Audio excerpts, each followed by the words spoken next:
আসসালামু আলাইকুম। সকল দিনই ভাই ও বোনেরা, আশা করি আল্লাহর রহমতে সবাই অনেক ভালো আছেন, সুস্থ আছেন।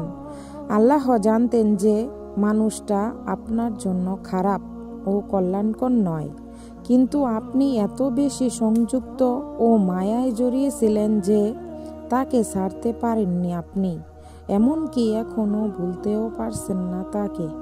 তাই আল্লাহর উপর তাওয়াক্কুল করুন। তাই আল্লাহ আপনাকে তার দ্বারা কষ্ট পাওয়ার অনুভূতি দিয়েছেন, যেন আপনি তাকে ছেড়ে দিন ও তিলে তিলে কষ্টে শেষ না হয়ে যান।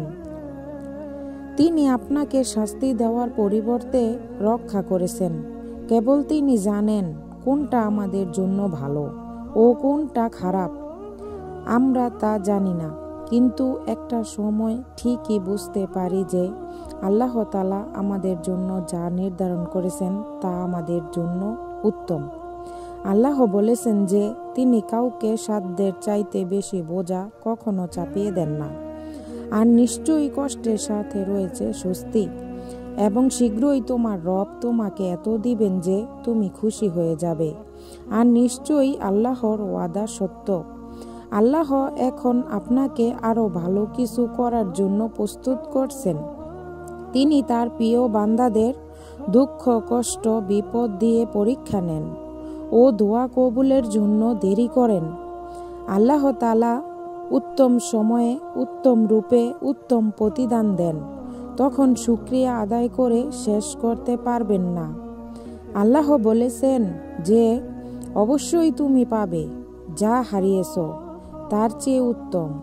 ধৈর্য রাখুন, আল্লাহর উপর ভরসা রাখুন ও ফয়সালা আল্লাহর উপর ছেড়ে দিন। যেই বিপদ বা মানুষটা থেকে একবার আল্লাহ আপনাকে বাঁচিয়েছেন, তার কাছে কেন আবার ফিরে যেতে চাইছেন? তাই আল্লাহর উপর ভরসা করুন। ইনশাআল্লাহ একদিন আপনিও বুঝবেন আল্লাহ কেন আপনার সেই দোয়াটা কবুল করেননি। ইনশাআল্লাহ একদিন আপনিও আপনার দোয়ার ফল ও প্রতিদান পাবেন। কেননা আল্লাহ কাউকে খালি হাতে ফিরিয়ে দেন না। আল্লাহ সর্বোত্তম পরিকল্পনাকারী। আল্লাহকে ভয় করুন। আল্লাহর জন্য যা ছেড়ে দিবেন, আল্লাহ তার প্রতিদান উত্তম রূপে অনেক গুণ বাড়িয়ে দেবেন। ততক্ষণ ধৈর্য রাখুন। নিশ্চয়ই আল্লাহ ভালো জানেন। রাব্বি রাব্বি রাব্বি। তাই আল্লাহর উপর ভরসা ও তাওয়াক্কুল রাখুন।